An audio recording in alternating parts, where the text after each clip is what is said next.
Have you ever felt the absolute dread of not knowing what your next step will be? That terrifying moment when life seems to turn off the lights and the future, which once seemed so clear, becomes a thick, insurmountable wall of fog. Many of us live believing that faith is about having certainty, that it's about having a detailed map in hand. But what if I told you that sometimes God needs to blindfold you so that you finally learn to walk?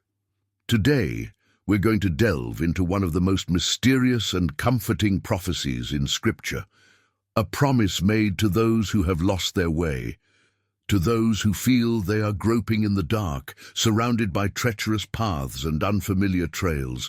Prepare your heart, because God didn't promise immediate clarity. He promised His presence in the darkness, and that changes everything. Imagine the dry, suffocating smell of Mesopotamian dust invading your nostrils. We are centuries before Christ, on the banks of the rivers of Babylon, where the people of Israel sit and weep. The air is heavy, not only from the scorching heat that makes the horizon tremble like an unreachable mirage, but from the spiritual oppression of being in a foreign land. Around us we do not see the familiar hills of Zion or the olive groves of Judah. What we see are the gigantic ziggurats, pagan temples that pierce the sky like monuments to human arrogance, casting long shadows over a people who have lost everything: their home, their temple, and apparently their God. Normalcy for these people has become chronic despair. They are captives, violently torn from their heritage and forced to march down paths they never chose. Try to feel the rough texture of the invisible chains that bind the souls of these people. They wake up every day under a bronze sky, where prayers seem to bounce off the ceiling and return empty. The surrounding sound is a cacophony of foreign languages, orders from overseers, and chants to gods they don't know: Marduk and Nabu. Their identity is being erased day after day, ground down by the gears of a cruel empire. In this desolate scenario, blindness is not merely a poetic metaphor. It is an existential condition. Isaiah describes a people who have eyes but do not see. They grope along the walls like blind people in broad daylight. Imagine the anguish of being in a labyrinth without maps, where every corner can hide an abyss or a deadly trap. The predominant feeling is absolute disorientation. They don't know how they reach that breaking point, and worse still, they have no idea how to get out of it. The future is a grey and frightening blur. The prophet Isaiah rises in this context not as a crowd pleaser, but as a thundering voice in the desert. He speaks to a people who feel abandoned, a people whose rough paths, full of sharp stones and deep valleys, have wounded their feet and weary their hearts. The physical geography reflects the geography of the soul, arid, dangerous, and lifeless. There is no water in sight, no shade, no rest. Only the forced march toward the unknown, pushed by history and the consequences of their own mistakes. It is crucial to understand that for the original listener of this prophecy, the phrase, "paths they do not know," was not an invitation to a tourist adventure. It was the description of a nightmare. Wandering the unknown in the ancient world meant risk of death, bandits, wild beasts, and thirst. Fear was the constant companion of every breath. Hearts beat erratically with each new dawn, wondering, what new tragedy awaits us today? Uncertainty was the bread they ate and the water they drank. They looked to the past with nostalgia and to the future with dread. Israel's spiritual blindness was profound. They had forgotten who the Lord of hosts was. Outward religiosity still existed, but the vision of God's glory had faded. They were spiritually blind, groping in the darkness of their own idolatry and rebellion, unable to discern God's hand in history or the purpose behind that excruciating pain. They were, as the text itself says in nearby verses, deaf and blind, trapped in a windowless dungeon. And it is precisely here, at this point of maximum saturation of pain, where human capacity is exhausted and intellect fails, that the voice of God breaks the silence. Not when they are in the palace, safe and comfortable, but when they are in the dust, blind and lost. The stage is set not for human reform, but for divine intervention. The darkness is dense, almost palpable, and it is in this darkness that the promise of Isaiah 42:16 is about to explode like a supernova. And the real crisis here is not just the external darkness, it's the internal paralysis. Humanity's greatest nightmare is the loss of control. We've been trained from birth to plan, predict, and execute. We've built castles of security with our savings, our degrees, and our detailed schedules. But when God says, "I will guide the blind," He is exposing our deepest fragility. To be blind means to depend entirely on another. It means that your intelligence, your strength, and your strategic vision are absolutely worthless. And that, for the human ego, is a slow and painful death. Imagine the vertigo of standing on the edge of an abyss without knowing how deep the fall will be.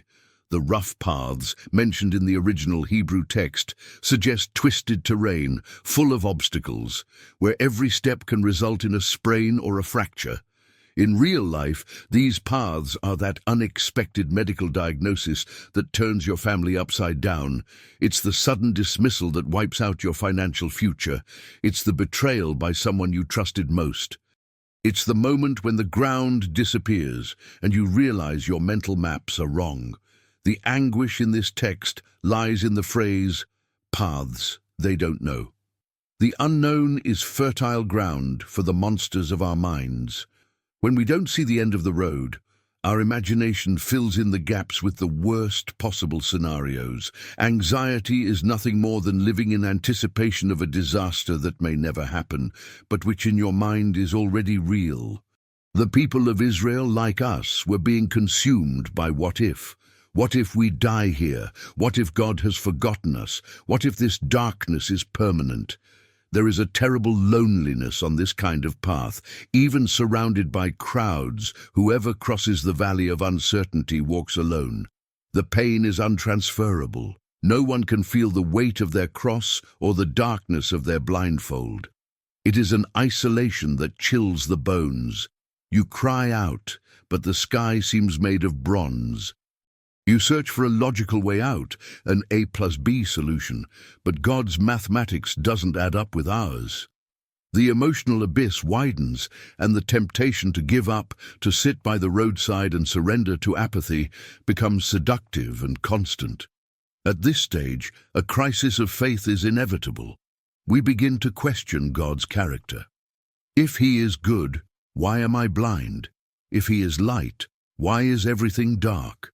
The superficial theology that God only wants your comfort crumbles before the treacherous paths. The biblical God, the God of Isaiah, seems dangerously silent and permissive with our pain.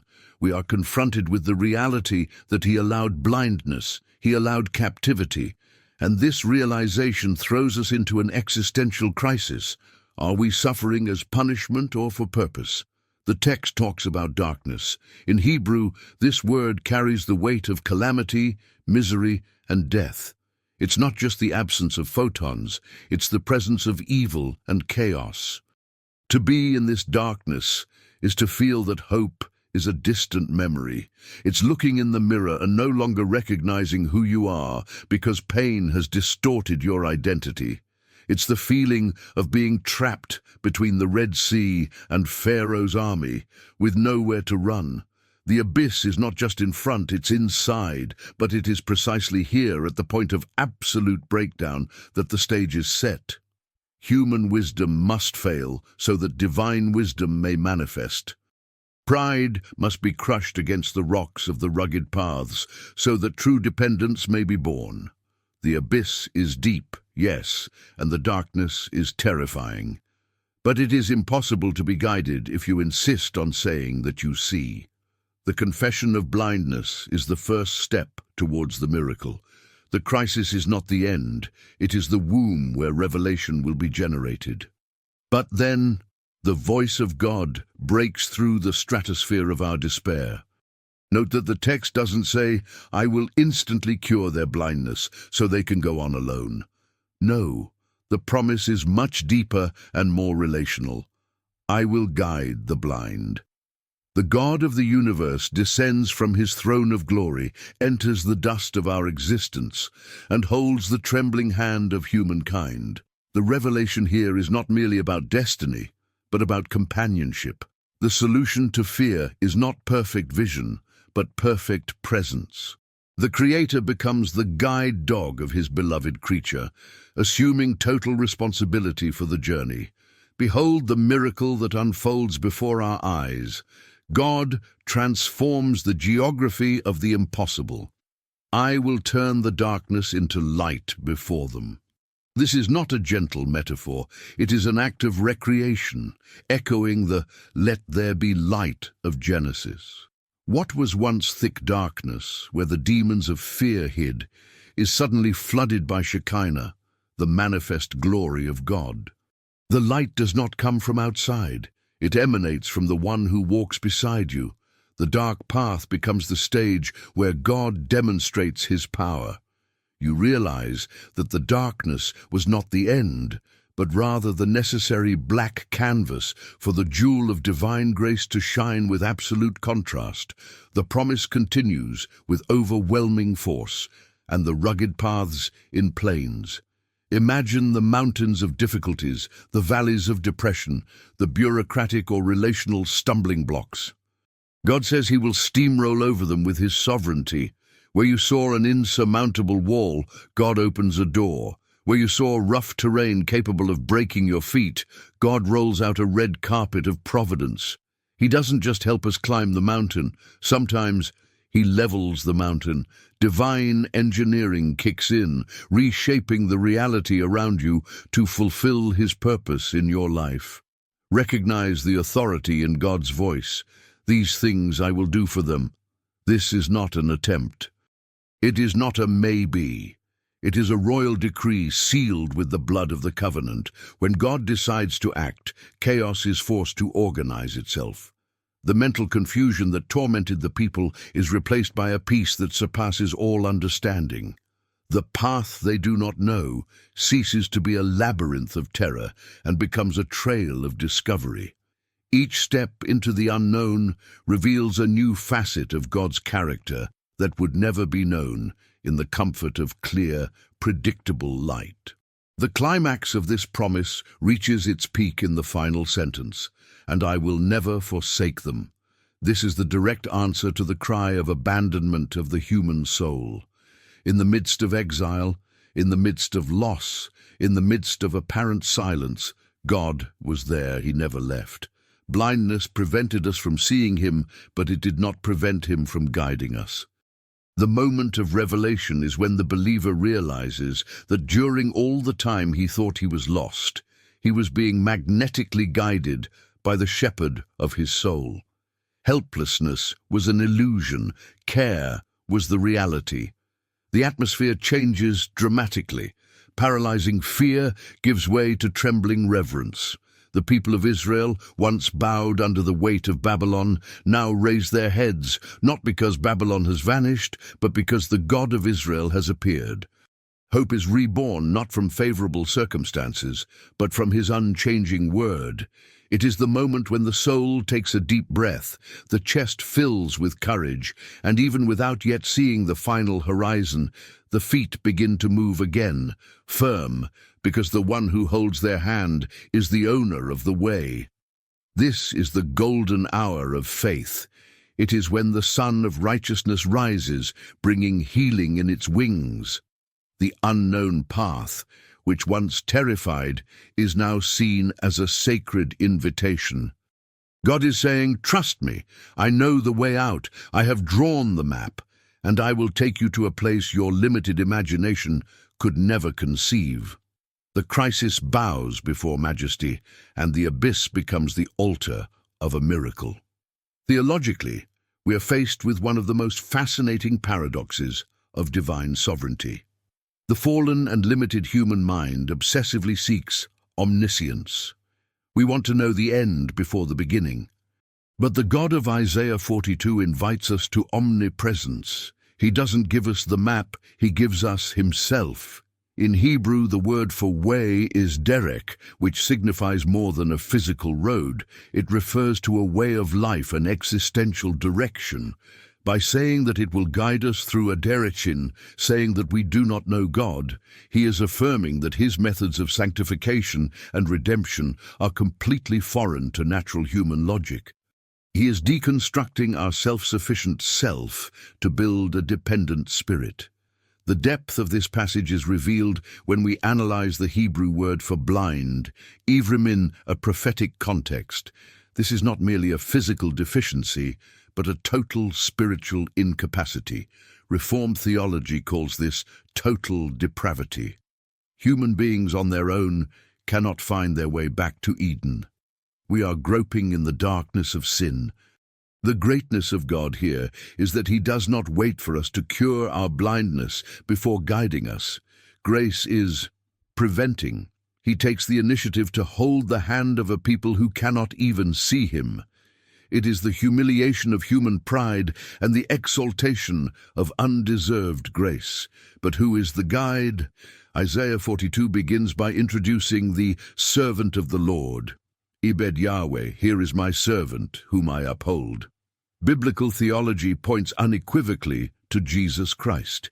He is the fulfillment of this prophecy. Jesus not only shows the way, he declared in John 14:6, I am the way. The way they do not know is ultimately the gospel of the cross. For the Jews of that time, the Messiah suffering and dying was an unknown and scandalous way. They expected a political king, but God gave them a slain lamb. The path to salvation was not through the sword of Rome, but through the nails of Calvary. The promise to turn darkness into light finds its ultimate echo at Golgotha. There was literal darkness over the land from noon until 3 in the afternoon when Christ died. There, God was entering the densest darkness of human sin to explode it with the light of the resurrection. In Christ, the rough paths of the law, which condemned and wounded us, were made smooth by grace. The veil of the temple was torn. The access that was blocked, rough, became free, smooth. Therefore, Isaiah 42:16 is not only about the return from Babylonian exile, it is about humanity's return to communion with the Father through the Son. Observe the expression, "These things I will do for them." In the original text, the emphasis is on God's unilateral action. It is a divine monergism at work in history. We do not cooperate in opening the way. We simply walk in it by faith. Human religion says, "Do this and you will live." The gospel says, "It is done, now live." The believer's theological security does not rest on his ability to foresee the future, but on the faithfulness of the one who promised. The Hebrew term for "I will forsake," azav, means to release, abandon, leave, at the mercy of. The divine negative, lo azavtim, I will not forsake them, is an unbreakable seal of alliance. This leads us to understand the unchanging nature of God. He is the God who dwells in dense darkness, as Solomon said at the dedication of the temple, not because he is darkness, but because his light is so inaccessible that to us it seems like darkness until he gives us eyes to see. The unknown way is the school of faith. Hebrews 11:1 tells us that faith is the assurance of things hoped for, the conviction of things not seen. If you know the way, you don't need faith. You only need vision. God keeps us in the unknown, purposefully, so that faith may be the most exercised muscle of our soul. Therefore, the theological application is devastating to our ego.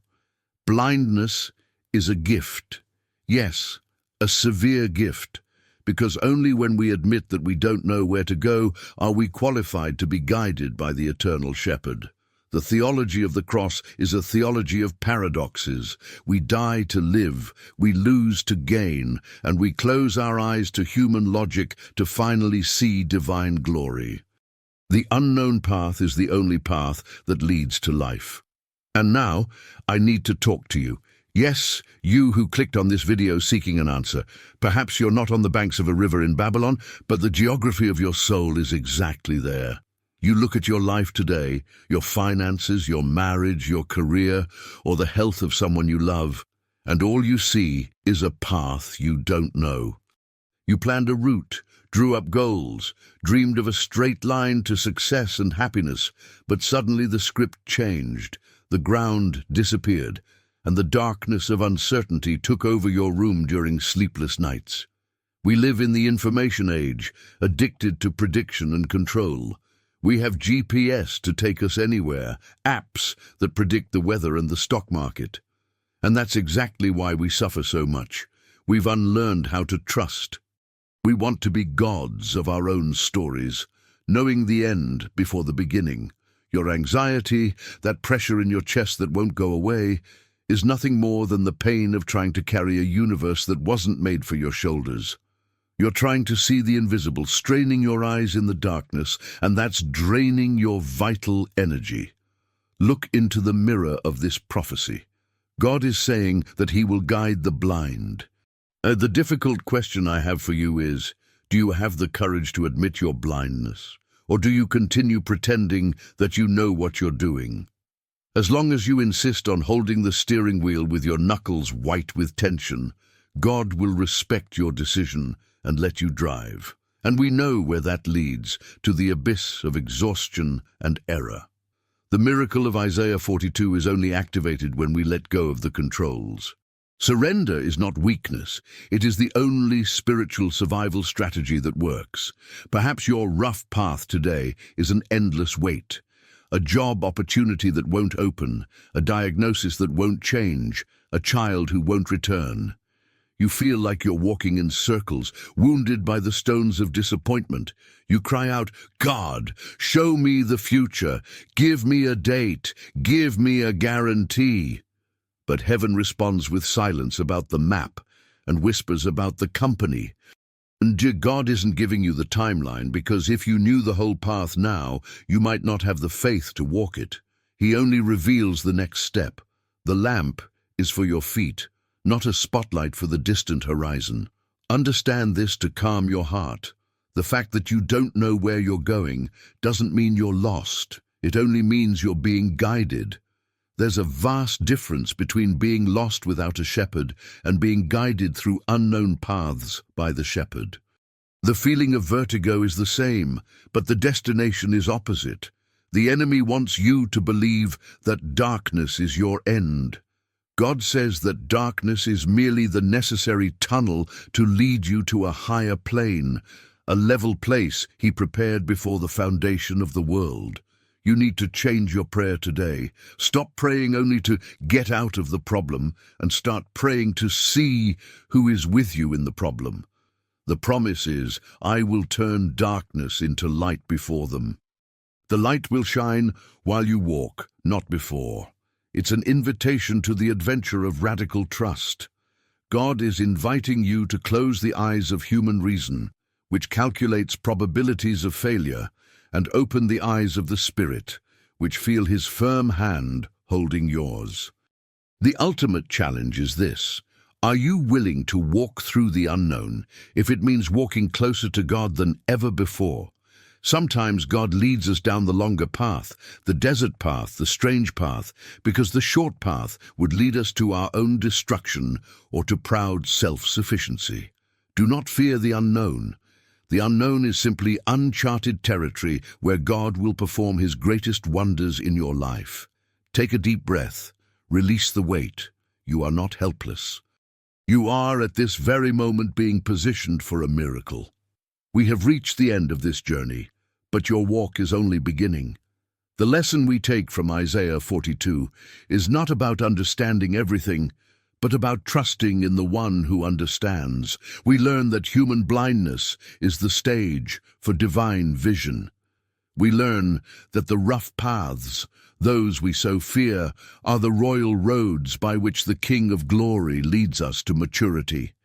Today before you there are two paths, They are not the path of the right or the path of the left, but the path of faith and the path of fear. Fear cries out for maps, guarantees, and absolute control. Faith whispers, "Father, hold my hand." You cannot walk both at the same time. To be guided, you must admit that you don't know the way. To see the light, you must accept walking through the darkness with him.